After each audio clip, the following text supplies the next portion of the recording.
Initiative ये PM का जो इनिशिएटिव है ये पहली बार मेरे इतने सालों के एक्सपीरियंस में मैंने देखा है कि इतना ज़्यादा अटेंशन दिया जा रहा है to develop creativity, to scale creativity and to exploit creativity.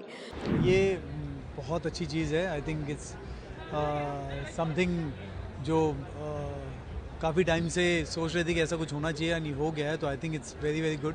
मुझे लगता है कि ये एक हर भी सिनेमा या मीडिया से जुड़ा हुआ कोई भी व्यक्ति होगा इस बात को स्वीकारेगा कि उसका एक सपना पूरा हुआ। मुंबई में पहली बार वेव्स 2025 समिट का आयोजन किया जा रहा है। यह इवेंट 1 से 4 मई तक जारी रहेगा। इस समिट में एक के बाद एक स्टार और नेता पहुंच रहे हैं। वहीं प्रधानमंत्री नरेंद्र मोदी भी इस समिट का हिस्सा बने और इस समिट की शुरुआत पीएम मोदी के भाषण से ही हुई, जहां उन्होंने कई मुद्दों पर अपनी राय रखी।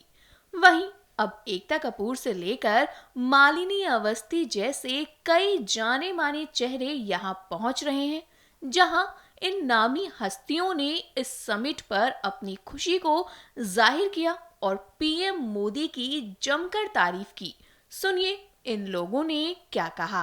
आई थिंक ये गवर्नमेंट इनिशिएटिव ये पीएम का जो इनिशिएटिव है ये पहली बार मेरे इतने सालों के एक्सपीरियंस में मैंने देखा है कि इतना ज़्यादा अटेंशन दिया जा रहा है to develop creativity, to scale creativity and to exploit creativity. तो बहुत ही अमेजिंग इनिशिएटिव है और इसका रिपल इफेक्ट सालों साल दिखेगा। ये बहुत अच्छी चीज़ है। आई थिंक इट्स समथिंग जो काफ़ी टाइम से सोच रहे थे कि ऐसा कुछ होना चाहिए, नहीं हो गया है, तो I think it's very very good.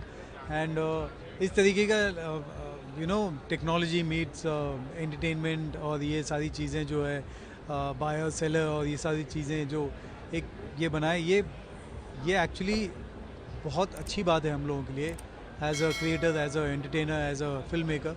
I think ये बहुत अच्छी बात है। प्रधानमंत्री ने कहा है कि इंडस्ट्री को ग्रोथ होगी, जी, बूस्ट होगा। क्या लगता है आपको? बिल्कुल बिल्कुल। अब प्रधानमंत्री जी ने कहा है तो मतलब और ये किया है तो कुछ सोच समझ के किया है, एंड ये ऑफ कोर्स ग्रोथ होगा, इसका बहुत बहुत फ़ायदा होगा हमको। एआई को इंडस्ट्री में लाया जा रहा है, नई जी। नई टेक्नोलॉजी को दिखाया जा रहा जी। है, तो किस तरह से देखते हैं इसे? एआई है ऑफ कोर्स बहुत इंटरेस्टिंग भी है।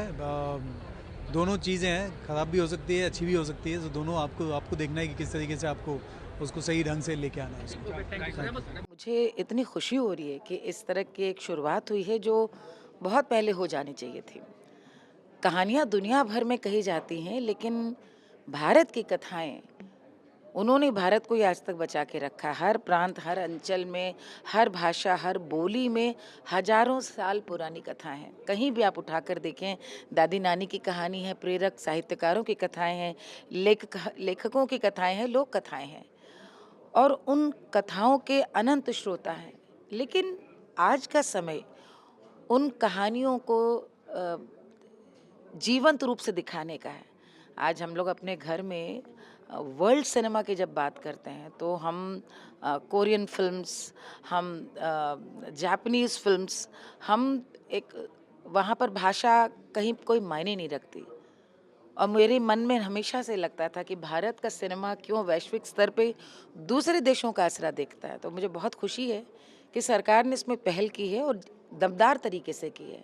मुझे लगता है कि ये एक हर भी सिनेमा या मीडिया से जुड़ा हुआ कोई भी व्यक्ति होगा इस बात को स्वीकारेगा कि उसका एक सपना पूरा हुआ।